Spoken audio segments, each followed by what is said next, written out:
So this video is going to show you how to use the R statistical software system to generate a nice graphic showing your rejection region for either a Z distribution or a T distribution.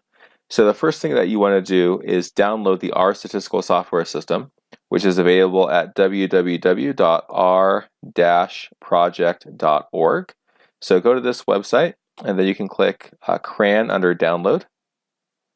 And you can click wherever you want, but Zero Cloud is probably a good choice here. And then you can download R for Linux, for Mac, or for Windows. I have Windows. Then you want to click on Base here, and then finally you can download the actual software and install that on your system. So I'm going to assume that you have installed this on your system now as we proceed forward. So you're going to open the software. It doesn't look like much. There's actually nicer front ends that you can use, but you won't need that for what we're going to do. And you should have downloaded the file from Canvas that you can use to draw the critical regions or the rejection regions. It's called drawcr.r. And so I'm going to go to File, Open Script, and then I save this file on my desktop. And so I'm going to go to it, draw_cr, click Open. And you can see it opens up here. And what I want to do here is I want to highlight this first section, which probably is not going to mean anything to you, but that's okay. And then I'm going to copy it, and I'm going to paste it over here in this left-hand side. And what that does is that creates a function that I can now use to draw my critical regions. And so I'm going to show 3 different examples here. I wish I could make this a little bit bigger, but the basicness of this software doesn't allow me to do so.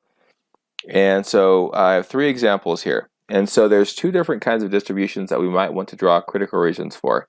There's the Z distribution or the T distribution. And thankfully, we can use the one function to draw both. There's just one small detail that we need to change to do that. And so this function is going to take 3 inputs. So one is the kind of rejection region you want to draw. So the choices are left-tailed, right-tailed, or two-tailed. And so you need to write that in the first position of the function. You have to make sure that you write it exactly as you see it in the code here. You can actually probably just choose one of these since you're only going to be using one of these different options. The second argument here is df, for degrees of freedom. And you might think to yourself, wait, I have a Z distribution that doesn't have degrees of freedom. And that's true, it actually doesn't. But you may remember from class that a T distribution with infinity for degrees of freedom is equivalent to the Z distribution. And so if you're going to draw the Z distribution, what you can do is just choose the degrees of freedom to be really, really large. And in terms of drawing it, you're not going to notice any difference.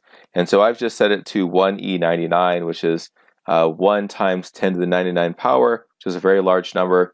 And that's going to be close enough to a Z distribution that you couldn't tell the difference between them. So if you're using a Z distribution or you're doing some sort of Z test, then just choose df equals 1e99 and that should be fine. The last detail is something that you guys are going to need to figure out for your individual hypothesis test. So I believe in the write-up that we chose alpha equal to 0.05 for every single person. And so you need to choose a critical value that corresponds to alpha equal to 0.05, and so you actually have to look in your table. I've just chosen some common critical values that we've used in class, like negative 1.96, positive 1.96, 2.326, etc. And so for this left-tail test, I'm going to use this drawCr function. I want to use a left-tail test. Since we want it to do a Z test first, I'm going to set degrees of freedom equal to 1e99, and then since it is a left-tail test, I'm going to have a negative critical value here. I've chosen to use negative 1.96. And that may be what you want to use. You may want to use a different number. You're going to have to figure that out using one of your distribution tables. So what I'm going to do here is I'm going to highlight this. I'll copy it. And I'm going to paste it over here. Hit Enter. And you can see that it draws very quickly a very nice graphic showing the critical region or the rejection region here, and the gray shaded region is labeled as RR for rejection region. The white region is labeled white and labeled non-rejection region. So that's the left-tailed test. For a right-tailed test, I would do something very similar, but I would change left-tailed to right-tailed. For a z-test, I would still use degrees of freedom equal to 1e99, and I'm going to choose a critical value that's positive. I'll choose 1.96 here. So once again, I copy this. I'm going to paste it, hit enter, and now I get a nice drawing of a right-tailed rejection region. So for a two-tailed rejection region, it's a little bit different, but not too much. So I changed left-tailed or right-tailed to two-tailed here. Notice once again that we have a little dash between two and tailed. For a z-test, I'm going to choose degrees of freedom equal to 1e99. And then I have to put in the right value here for the critical value. And I've chosen to use 2.326. And you might say to yourself, wait a second, a two-tailed test should have two critical regions, two rejection regions. So one in the negative tail, negative part, and one in the positive part. And that's true, but you actually only need to put the positive number, the positive critical value, and then the function will automatically figure out what the negative one should be. So I'm going to copy this. I'm going to paste it. I'll go over here to my graphic here, and you can see that I have a nice drawing once again with a left-tailed rejection region and a right-tailed rejection region, since this is a two-tailed test. So all these previous examples have been for a z-test. What about for a t-test? Well, in fact, the only thing that changes from what we have before here is that instead of using degrees of freedom equal to 1e99, you have to change it to whatever the degrees of freedom is for your particular problem. So let's say that we have 6 degrees of freedom for our test. So I would use df equals 6. I just chose a random number here. I have no idea if this is at all close to what it should be, but I've chose CV of 1.68. I'm going to do a two-tailed test again, and I copy this. I paste it over here, and I get my drawing on the right-hand side here. And so that's a pretty straightforward and easy way to draw the graphics using the R statistical software system. So just to summarize here, you download R, you install it, you copy and paste this first part of the code, draw_CR, from the opening brace, or from this first part here down to this closing brace.